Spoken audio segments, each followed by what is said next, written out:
আসসালামু আলাইকুম everyone, welcome to Soma's kitchen.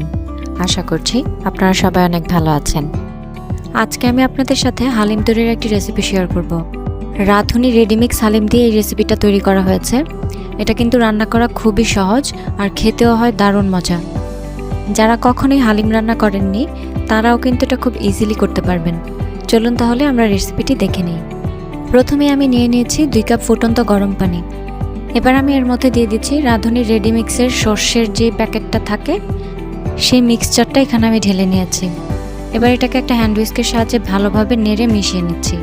এটা কিন্তু খুব ভালোভাবে নেড়ে মিশিয়ে নেবেন, নয়তো এই মিক্সচারটা জমাট বেঁধে যাবে।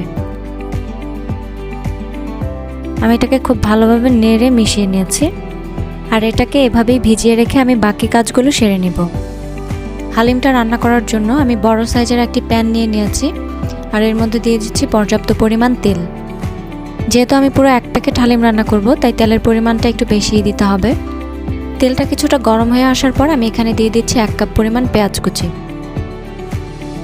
পেঁয়াজ কুচিটাকে খুব ভালোভাবে নেড়েচেড়ে কিছুক্ষণ ভেজে নেব। এখান থেকে আমি বেরেস্তা করে 3 ভাগের 2 ভাগ উঠিয়ে রাখবো আর বাকি 1 ভাগ দিয়ে হালিমটা রান্না করে নেব। হালিম রান্নার জন্য এখানে আমি 1 কেজি পরিমাণ গরুর মাংস নিয়ে নিয়েছি। এখানে আমি হাড়, চর্বি এবং সলিড পিস মিশিয়ে 1 কেজি পরিমাণ মাংস নিয়েছি। আর হালিম রান্নার ক্ষেত্রে এরকম মিক্স করে গরু মাংস নিলেই কিন্তু হালিমটা খুব ভালো হয়। আমার পেঁয়াজ বেরেস্তাটা হয়ে গিয়েছে। এবার আমি এখান থেকে 2 ভাগ পরিমাণ উঠিয়ে নিচ্ছি আর বাকিটুকু দিয়ে এবার আমি রান্না করে নিব। প্রথমে আমি এর মধ্যে গরু মাংসটা ঢেলে দিয়েছি। গরুর মাংসটাকে আমি কিছুক্ষণ একটু নেড়েচেড়ে ভেজে নিব। এবার এখানে আমি দিয়ে দিচ্ছি 1 চা চামচ পরিমাণ রসুন বাটা, দিচ্ছি 1 চা চামচ পরিমাণ আদা বাটা। এবার এই রসুন আর আদাটাকে আমি একটু ভালোভাবে মাংসের সাথে নেড়েচেড়ে মিশিয়ে নিচ্ছি। হালিম রান্নার ক্ষেত্রে আপনারা অবশ্যই চেষ্টা করবেন সলিড মাংসের পাশাপাশি একটু হাড়, চর্বি ইউজ করার জন্য। এবার আমি এর মধ্যে দিয়ে দিচ্ছি 1 চা চামচ পরিমাণ হলুদ গুঁড়ো, সাথে দিচ্ছি 1 চা চামচ পরিমাণ মরিচের গুঁড়া, 1 চা চামচ ধনিয়া গুঁড়া, দিচ্ছি 1 চা চামচ পরিমাণ জিরার গুঁড়া। এবার এই মশলাগুলো আমি কিছুক্ষণ নেড়েচেড়ে মিশিয়ে নিচ্ছি।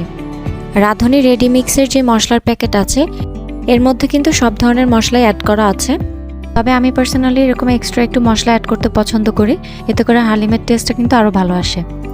এবার এখানে আমি রাঁধুনি রেডিমিক্সের যে মশলাটা আছে সেটা দিয়ে দিচ্ছি, তবে এখানে আমি 3 ভাগের 2 ভাগ পরিমাণ মশলা অ্যাড করে নিয়েছি আর বাকিটুকু আমি রেখে দিয়েছি, যেটা আমরা পরে অ্যাড করে নিব। এবার আমি এই মশলাটাকে খুব ভালোভাবে নেড়েচেড়ে মিশিয়ে নিচ্ছি।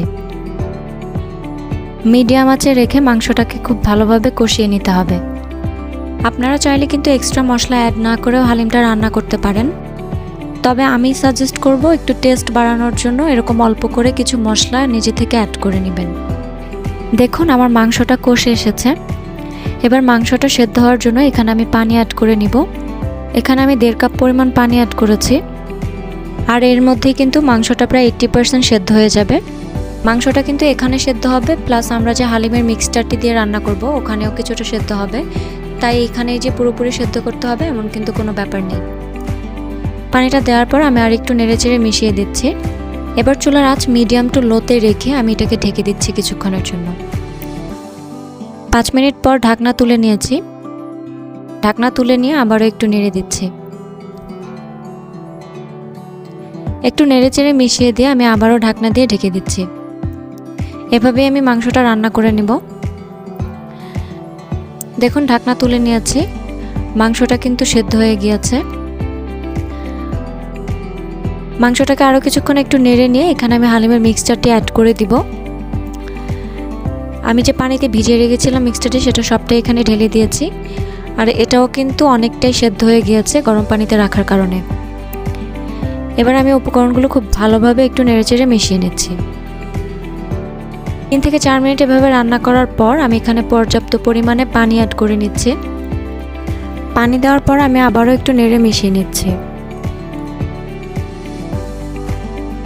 আমি কিন্তু হালিমে আগে থেকে লবণ অ্যাড করিনি, যেহেতু মশলাটার মধ্যেই লবণ অ্যাড করা থাকে তাই লবণটা একদম শেষে চেক করে আপনারা আপনাদের প্রেফারেন্স অনুযায়ী অ্যাড করে নেবেন। এখানে আমি 1 চা চামচ পরিমাণ লবণ ইউজ করেছি।